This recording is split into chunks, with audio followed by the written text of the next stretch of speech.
Wondering how a geologist becomes a sustainability professional? Well, you're not the only one. I'm often asked how I went from being a geologist all the way to a sustainability expert, author, and strategist. Hi, I'm Tracy Lydiot, founder of the Sustainable Living School, the place where sustainability theory bridges into real life, giving you the bigger picture why and the how-to for your life. Welcome back to my channel, and if you're new here, I hope to earn your subscription today.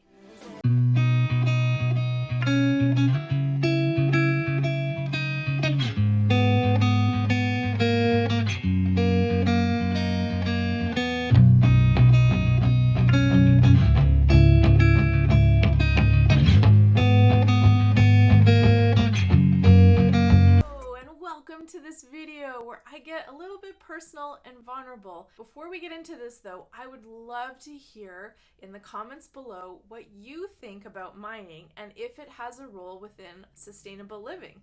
I'm super curious to know how many of you think about this and what questions you might have.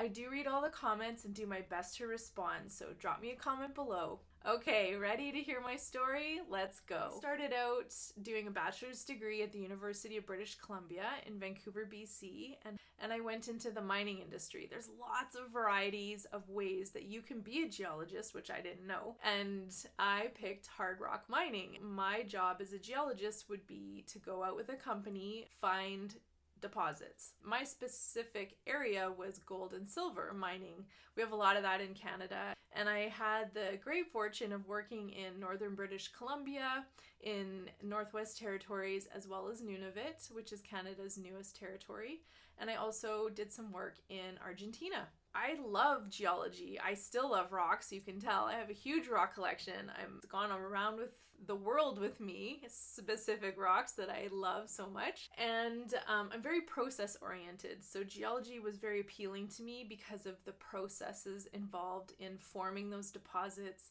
How did those rocks get there? The structures that cut through them. And I really loved the science behind it. And I also loved how it gave me the opportunity to travel to places that I never would have been able to access. That took me to a lot of remote places that I'm super grateful that I had the chance to see, appreciate, and witness life there. That being said, the remoteness when you're working provides a very unique opportunity to learn a lot about yourself, especially when you're in these like super isolated camps that are only accessible by air. The one I'm about to tell you about only had 36 people in it at the most. We had multiple buildings and we slept 4 per person in the cabin, and I think there was maybe 6 to 8 women at the max in these camps. So a super interesting place to live and learn about yourself and work. And we would work for usually a month on and then have 2 weeks off. It was also a very mentally challenging place to be at times when you get tired of being in the same place around all the same people. The point being is that when you work remotely like this, many of these camps rely on huge generators to generate their power. Hopefully someday that won't be the case and there'll be more wind and solar. I know the industry is transitioning in that direction. When I was there, it was diesel generators,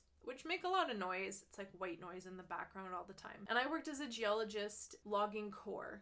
And so what that means is there would be drills out on the property. They would produce these long tubes of solid rock that would be loaded into boxes, flown back to the core shack, and then myself and a team of other geologists would sit and log the core.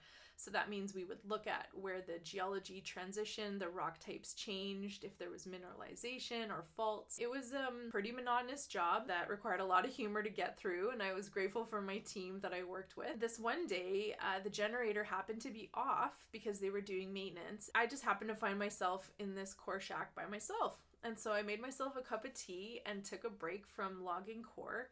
And I stood out on the core shack August, which is fall in the Arctic, and I was on the tundra, which means there's no trees, it's very flat, there's not many mountains, and you can see for a really long way in the distance. And in the fall, it's got these beautiful colors, just a huge array of yellows and golds and oranges and reds. I was standing there drinking my tea, I look down, I look up, and I see this caribou buck with this huge antlers standing out on the tundra in front of me, which I have no clue to this day where this animal came from, because one minute he wasn't there and then the next minute he was. We stood there for a minute in this complete silence and locked eyes. And when we locked eyes, this like thunderbolt of awareness hit my heart.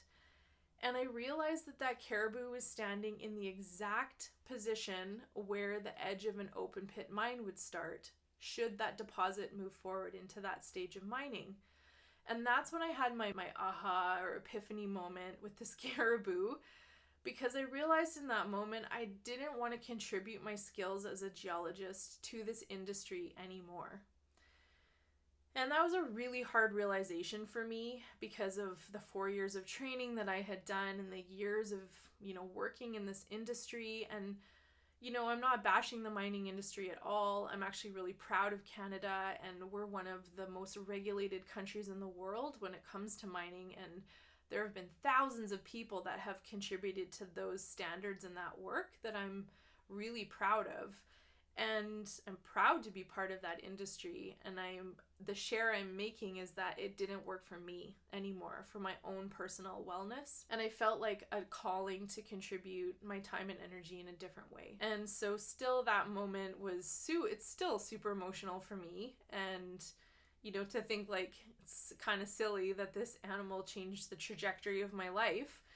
It took another 2 years before I was able to move out of mining into the opportunity to study sustainability, mostly because I was paying down student loans, and I also wanted to honor the commitments that I had made to the companies that had hired me. Fast forward 2 years, I'm finally in the position where I can apply for advanced education. And so I applied to about 4 or 5 different master's programs in different areas of the world. Got accepted to and chose was Sweden. And I chose Sweden out of others that were in North America because I really wanted to get out of and experience a different culture, a different way of thinking about things. I jumped on that opportunity and went to Sweden, into this town called Karlskrona. It's at the very bottom end, right on the Baltic Ocean, and was part of a cohort that year of 65 students that were from 23 different countries.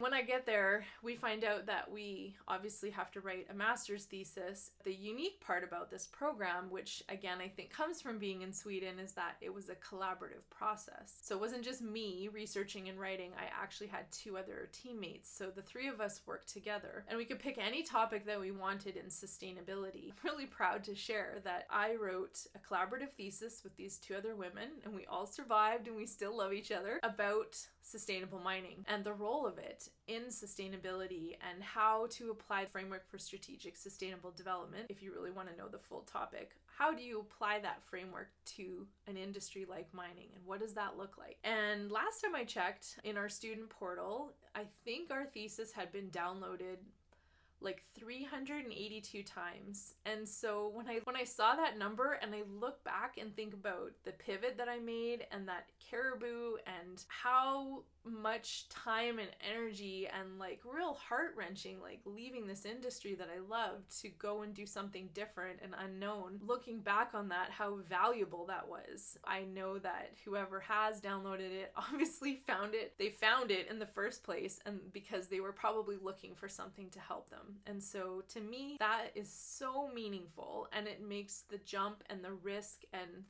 the emotion that I went through so worth it. Really grateful that I have been able to contribute in some small way to the conversation around mining and sustainability, which is a huge topic. I'll probably do another video on it. If you want to see a video more in depth about what I think as a geologist and the role that mining has in sustainability, please let me know in the comments below. I'd love to hear what you think. I will link my thesis down below in the description box. I will do another video. I just wanted to share my personal story today. I hope that it's been valuable for you to learn a little bit more about me. I really look forward to connecting with you soon. I've put together a free PDF called Sustainability Decoded that you can swipe for free. This guide provides a science-based fundamental framework that helps you decode sustainability and discern your way through the mountains of information out there.